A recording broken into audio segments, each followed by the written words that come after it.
You ever have that one neighbor who seems to think they own the whole street? The one who acts like everyone else is beneath them. Well, that was Mrs. Patricia Barnes, and for 2 long years, she made my life a living hell.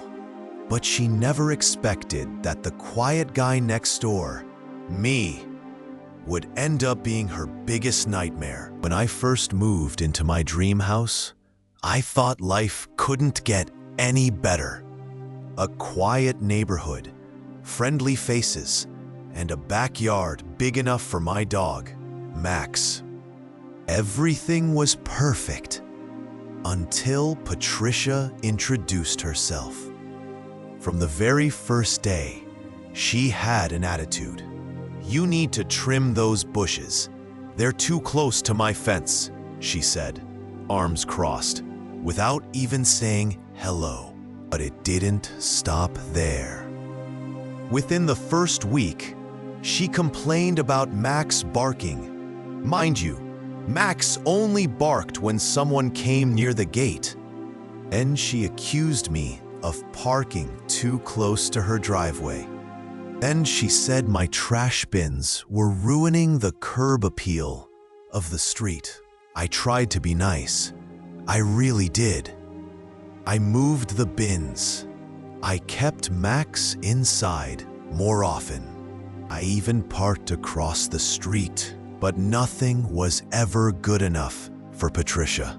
Soon, the little complaints turned into full-blown harassment. She started calling the HOA on me for everything.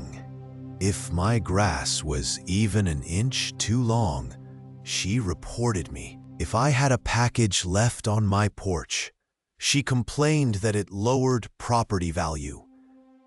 One time, I caught her on my security camera spraying weed killer on my flowers because she claimed they were spreading into her yard.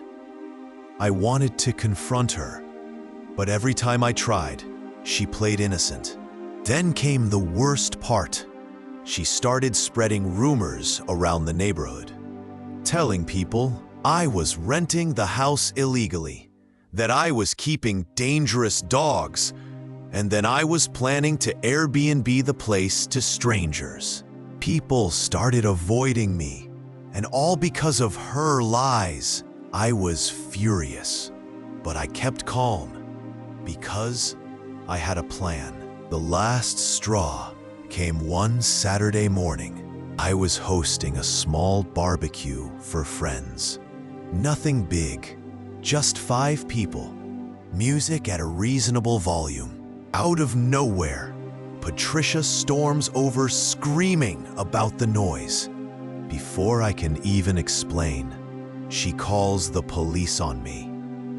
When the cops arrive and see we're just grilling burgers, they roll their eyes, but they still have to take the complaint seriously. That humiliation in front of my friends was the moment I decided enough is enough. I wasn't going to yell at her. I wasn't going to fight her. No, I was going to destroy her reputation using the one thing she hated most: attention. For weeks, I started collecting evidence. Every nasty comment, every crazy demand, every time she stepped on my property. I recorded it all. I installed extra cameras facing the street, my driveway, and the shared fence line. And oh boy, did she give me content. One day, she was caught on camera keying my car because it was parked too close. Another day, she was yelling at the mailman for delivering my packages too loudly. She stood in the middle of the street, screaming at clouds, because she thought someone was using a drone to spy on her. Spoiler: no one was. Once I had hours of footage, I made a TikTok account called Karen Next Door. The first video was just a montage of her yelling at me for things like mowing the lawn, cleaning my porch, and even watering my plants. It went viral overnight. People couldn't believe how entitled she was.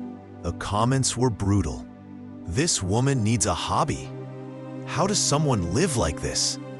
Imagine being this obsessed with your neighbor. The videos kept blowing up.